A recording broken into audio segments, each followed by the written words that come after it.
Hello, मी कोकणातली या चॅनलमध्ये तुमचं स्वागत आहे। आज आपण बघणार आहोत भोपळ्याच्या घाऱ्या।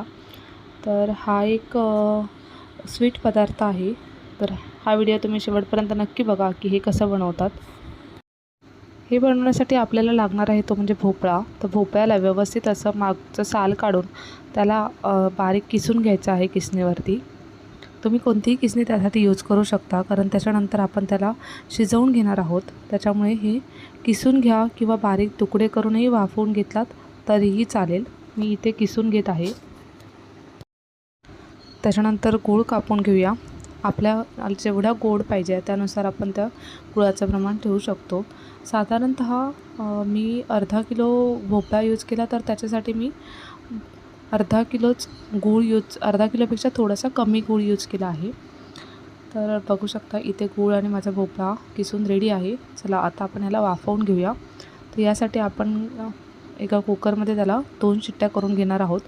गूळ आणि किसलेला भोपळा हे आपण मिक्स करून घ्यायचं आहे आणि त्याला 2 शिट्ट्या करून घ्यायचा आहे। म्हणजे 2 शिट्ट्यांमध्ये तो भोपळा त्या गुळामध्ये व्यवस्थित मिक्स होतो आणि ते चांगलं भोपळा शिजतोही।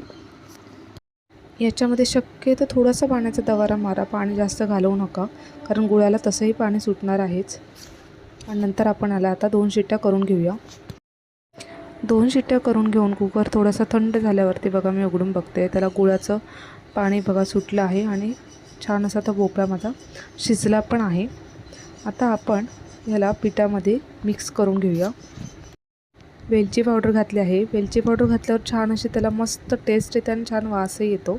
त्यानंतर आपण थोडंसं मीठ घालूया भोपळा असल्यामुळे, की जेणेकरून ते थोडं अळणी नाही लागणार। मीठ घालूया आणि थोडंसंच घालायचं आहे, कारण पिठामध्येही आपण मीठ घालतोच थोडंसं, म्हणून थोडंसं मीठ घालायचं आहे। आता हे पीठ घालून ह्याला मिक्स करून घ्यायचं आहे। आता जेवढं तुमचं भोपळा आहे, जेवढं तुम्हाला मळायला लागेल तेवढं तुम्ही पीठ ह्याच्यामध्ये ॲड करून मिक्स करायचं आहे।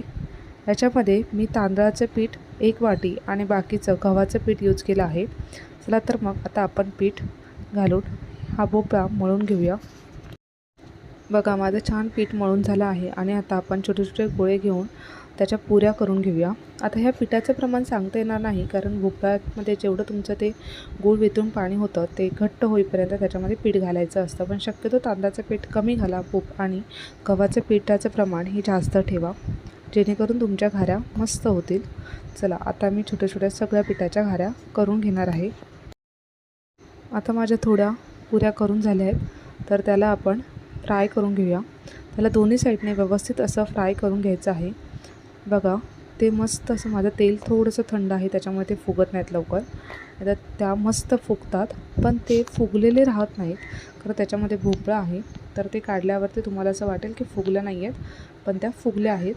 त्याच्यामध्ये स्वीटनेस असल्यामुळे त्यानंतर थंड झाल्यावरती त्याचा जो फुगलेला दिसतोय ते दिसत नाही।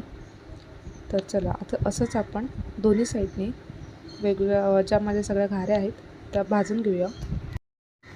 चला मस्त अशा माझ्या घाऱ्या रेडी आहेत। त्या खायलाही खूप टेस्टी लागतात। याच्यामध्ये तुम्ही अजून एक करू शकता, की हे ज्या पुऱ्या लाटून होतात ना, तेव्हा त्याला वरच्या साईडने थोडेसे तीळ लावू शकता किंवा खसखसही लावू शकता आणि याला फ्राय करू शकता। पाणी यूज करायचं खूप कमी यूज करायचं असतं, त्याच्यामुळे ह्या कितीही दिवस टिकतात आणि छान तुम्ही कधी खाऊ शकता। मस्त अशा घाऱ्या होतात, छान टेस्टी आणि झटपट बनणारी अशी ही रेसिपी आहे। तुम्ही नक्की करून बघा।